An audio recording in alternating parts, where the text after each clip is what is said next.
Rome did not fall in a day. It took nearly 1,000 years to rise, and another to fade. From a cluster of huts along the Tiber River, it became the greatest empire the world had ever seen.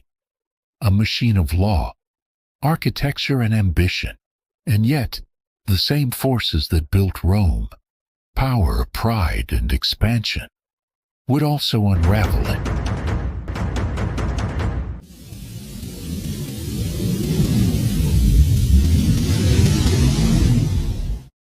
According to legend, Rome was founded in 753 BC by Romulus and Remus, twins raised by a she-wolf and destined to rule.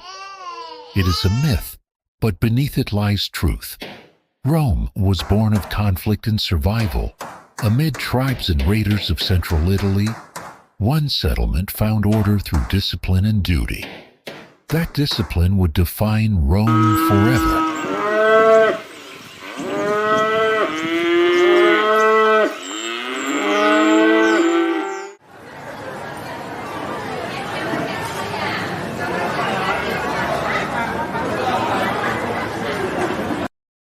By 509 BC, Romans had overthrown their Etruscan kings and sworn never again to be ruled by a monarch.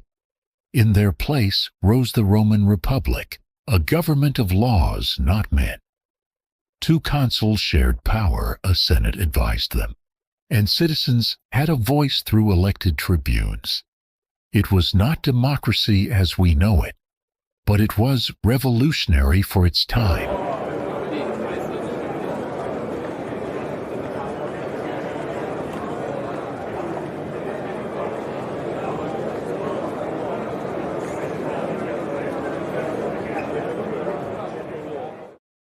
Rome's real power was its organization.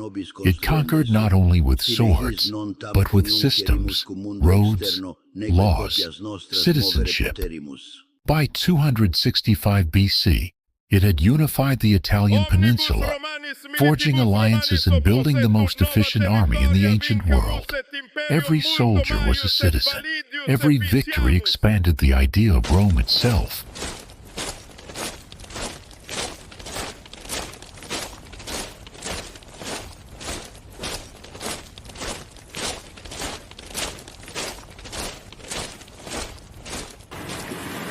Rome's rival was Carthage, a maritime power from North Africa. Between 264 and 146 BC, they fought 3 epic conflicts known as the Punic Wars. Hannibal crossed the Alps with war elephants and brought Rome to the edge of destruction. Yet Rome endured, rebuilding fleets, recruiting armies, and returning stronger each time. When Carthage finally fell, its fields were razed and its name erased. Rome now ruled the Mediterranean, Mare Nostrum, our sea.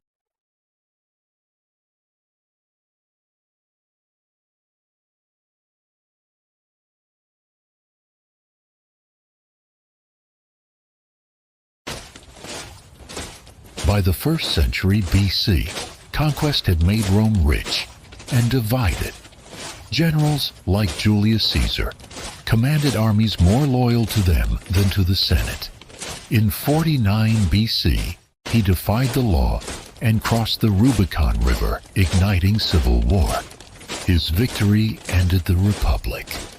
When he was assassinated in 44 BC, Rome wept not for the man, but for the order he destroyed.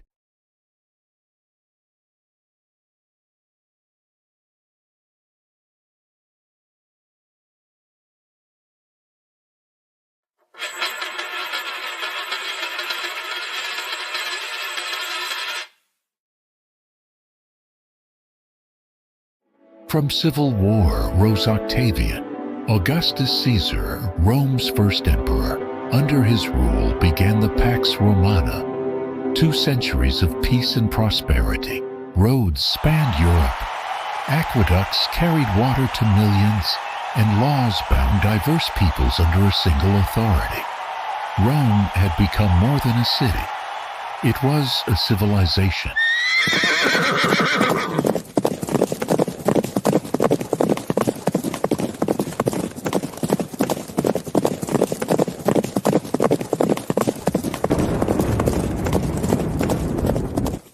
Yet beneath the splendor, cracks appeared. Wealth and slavery replaced virtue and service. Emperors fought for power while legions swore loyalty to whoever paid them most. The empire expanded beyond what it could govern, and its people forgot why it had once been great.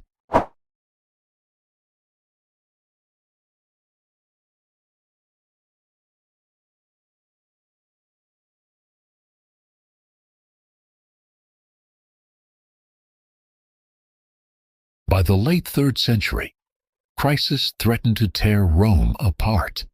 Emperor Diocletian divided the empire into East and West to save it. 2 capitals, 2 rulers.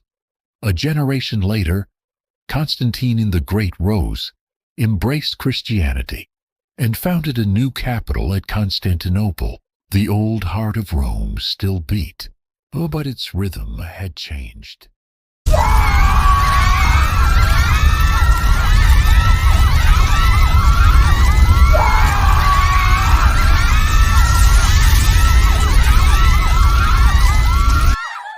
In 410 AD, the Visigoths under Alaric sacked the city. For the first time in 8 centuries, Rome was conquered. 60 years later, in 476, the boy Emperor Romulus Augustulus was deposed by the barbarian Odoacer. The Western Empire had fallen, but its eastern half, Byzantium, would endure 1,000 years more.